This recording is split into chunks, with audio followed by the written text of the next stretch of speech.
Muy buenos días, queridos estudiantes. Vamos a hablar en la clase del día de hoy acerca de la nomenclatura de sales.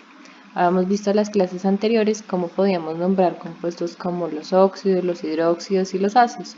En esta clase nos vamos a dedicar a ver cómo se nombran los compuestos como las sales.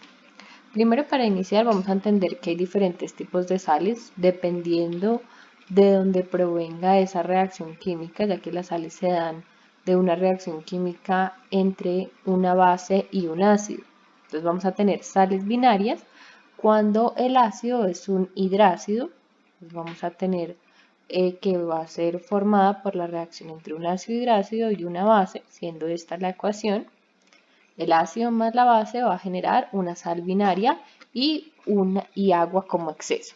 Este es un ejemplo. Tenemos el ácido clorhídrico como el hidrácido y el hidróxido de calcio como la base, que lo que vamos a ver es que se van a desplazar tanto los dos hidrógenos que estaban participando en la base y en el ácido y la molécula de oxígeno que hacía parte de la base para formar una molécula de agua, quedando así para la sal binaria solamente el elemento de tipo metálico más el elemento no metálico. En pocas palabras, las sales binarias, cuando ustedes las quieran identificar, es porque tienen la estructura de un metal acompañado con un no metal, que ya sabemos que proviene de una reacción química. Esta sería entonces nuestra fórmula general para las sales binarias. Tenemos los no metales.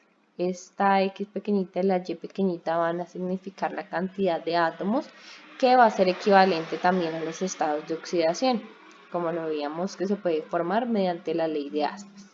Vemos el ejemplo de la reacción, que es el cloruro de calcio, donde el calcio va a tener una carga de +2, ya que si hacemos la ley de Aspas cruzamos este 2 que estaba aquí funcionando como el átomo y efectivamente el calcio pertenece al grupo 2A, y el cloro va a tener una carga de -1, ya que siempre que vemos un elemento metálico y uno no metálico, el no metal a tener mayor electronegatividad va a ser el que va a tener una carga de tipo negativo. ¿Cómo se hace la nomenclatura para las sales binarias? Entonces vamos a tener esta estructura. El no metal va a tener una terminación de uro, es decir, el nombre del elemento y termina en uro, y al elemento de tipo metálico se le va a agregar las terminaciones de oso o ico dependientes de sus estados de oxidación. Vamos a ver en el ejemplo del sodio con el cloro de esta sal binaria. Entonces vamos a identificar que primero nombramos al no metal, que en este caso es el cloro, y le colocamos la terminación de uro. Y posteriormente nombramos el sodio. Como el sodio solamente tiene un estado de oxidación, quiere decir que tiene una terminación de ico, por eso queda sódico. Así es como hacemos la nomenclatura desde el punto de vista tradicional para las sales binarias. Ya saben, primero se nombra el no metal con una terminación de uro, posteriormente el metal con una terminación de oso o ico dependiendo de su estado de oxidación.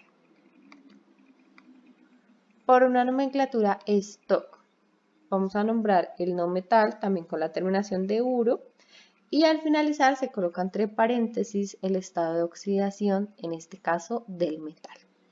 Entonces este compuesto quedaría con el siguiente nombre: el cloruro, ya que es el nombre del cloro, que es el no metal, más la terminación 1, de sodio, y entre paréntesis el estado de oxidación del sodio, que para este caso sería 1.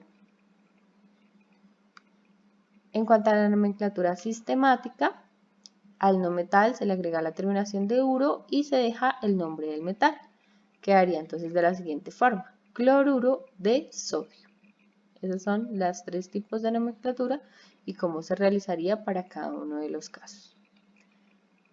Otro ejemplo. Vamos a ver aquí un ejemplo de dos sales binarias. Tenemos aquí en este primer compuesto el cloro con el hierro. Si lo hiciéramos por nomenclatura tradicional, nos quedaría, primero tenemos que colocar el nombre del no metal, que es el cloro, cloruro férrico, porque el hierro tiene dos estados de oxidación, +2 y +3. En este caso, como aplicamos la ley de Aspas, nos quedó con +3, trabaja con el mayor, es decir, que tiene una terminación de ico. Para la nomenclatura stock, cloruro de hierro y entre paréntesis el número 3, que es el estado de oxidación del hierro. Y para la nomenclatura sistemática es el tricloruro de hierro. En el caso de abajo tenemos el bromo con el calcio. Siempre en todas las nomenclaturas ustedes se van a dar cuenta que tiene el no metal, siempre la terminación de uro. Entonces en tradicional nos quedaría bromuro cálcico, ya que el calcio solamente tiene un estado de oxidación, por eso termina en ico. Para la nomenclatura stock, bromuro de calcio se puede dejar así o podemos colocar entre paréntesis el 2, aquí no lo indican porque solamente tiene un estado de oxidación. Y en la nomenclatura sistemática el nombre sería dibromuro de calcio. Ahora hay unas sales ternarias, este es el segundo tipo de sales, que van a provenir de la reacción entre un ácido oxoácido y una base. Es decir, que estas sales ternarias van a tener la presencia del oxígeno. Esta es la fórmula general, la fórmula de la reacción química. Un ácido oxácido más una base nos da una sal ternaria con exceso de agua. Aquí vemos un ejemplo, teníamos como el ácido oxoácido del ácido sulfúrico, sabemos que es oxoácido porque tiene la presencia del oxígeno, y el hidróxido de bario. Como resultado nos da esta sal ternaria, que ya sabemos por qué se llama ternaria, porque tiene 3 elementos en su composición: el metal, el no metal y el oxígeno, más el exceso de agua que sobrehace. Esta sería entonces la fórmula general, ¿cierto? Donde tenemos el metal, el no metal y el oxígeno, que el no metal y el oxígeno muchas veces hacen un ion, es decir, tiene una carga completa ese compuesto, como lo vemos acá en el ejemplo. Está el bario y entre paréntesis queda PO4. Este es el que se denomina el ion fosfato. Este ion fosfato va a tener una carga de -3. Podemos consultar en internet iones inorgánicos y nos va a salir la lista de esos compuestos que se conforman como iones, principalmente están las sales, y cuál es la carga que ellos tienen. Para la nomenclatura tradicional, para el nombre del anión, es decir, del ion negativo, se le va a colocar la raíz griega del nombre del metal con oso o ico. Es que lo primero que vamos a hacer, vamos a determinar que para los metales las terminaciones van a ser oso e ico, hipooso, oso, ico, hiperico, como lo veníamos trabajando tanto con los óxidos como con los ácidos. Pero en el caso de las sales ternarias, para los no metales vamos a cambiar la terminación. En vez de oso se va a escribir ito y en vez de ico se va a escribir ato. Entonces vamos a hacer el ejemplo con este compuesto. Primero establecemos los estados de oxidación. Como sabemos que este es un ion que tiene un estado de oxidación de -3, lo indicamos, y el bario quedaría una carga de +2 para que nos dé una igualdad a 0. Si ustedes lo ven, también aquí podríamos aplicar la ley de las aspas, está bien aplicada, siempre y cuando no coincida con la carga del ion. Y para nombrarlo, entonces, tenemos que hacer también las cargas internas, ya que sabemos que la suma total de este ion es de -3, pero dentro de él la suma algebraica tenemos que garantizar que nos dé -3, entonces tenemos que buscar los estados de oxidación correspondientes para cada elemento. Sabemos que el oxígeno siempre trabaja con -2, -2 por 4 sería -8 y +5, como son signos diferentes, los restamos, nos da un total de -3. Verificamos, como tenemos que empezar con el ion negativo, para nombrarlo vamos a tener en cuenta al no metal. Entonces vamos a mirar el no metal cuántos estados de oxidación tiene y encontramos que tiene 3 estados de oxidación el fósforo. Más o menos 3, 4 y 5. Como en este caso estamos trabajando con 5, ¿cierto? Nos dice que cuando tenga 3 llegamos hasta acá.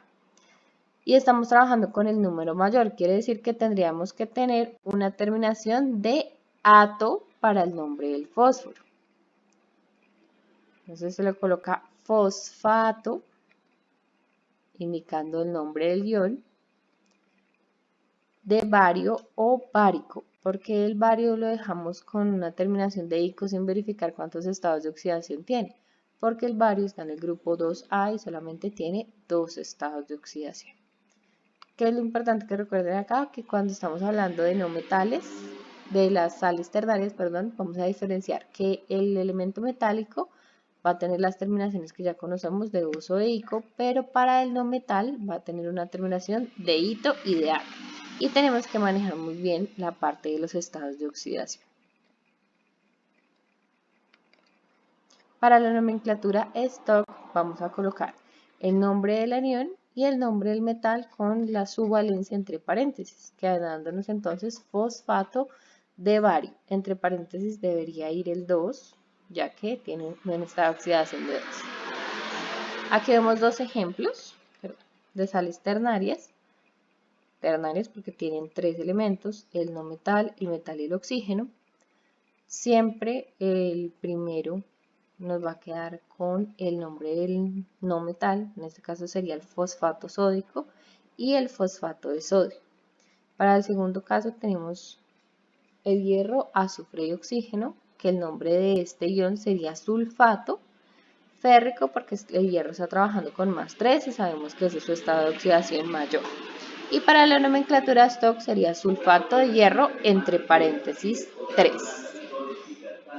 Para el taller entonces deben relacionar los nombres del compuesto, todavía no los vamos a nombrar, eso lo vamos a ver en una guía un poco más adelante, pero para que sepan distinguirlos entre los nombres, entonces ya saben cómo se debe nombrar una sal ternaria, cómo se debe nombrar una sal secundaria. Voy a quedar de todas formas atenta a cualquier duda que tengan.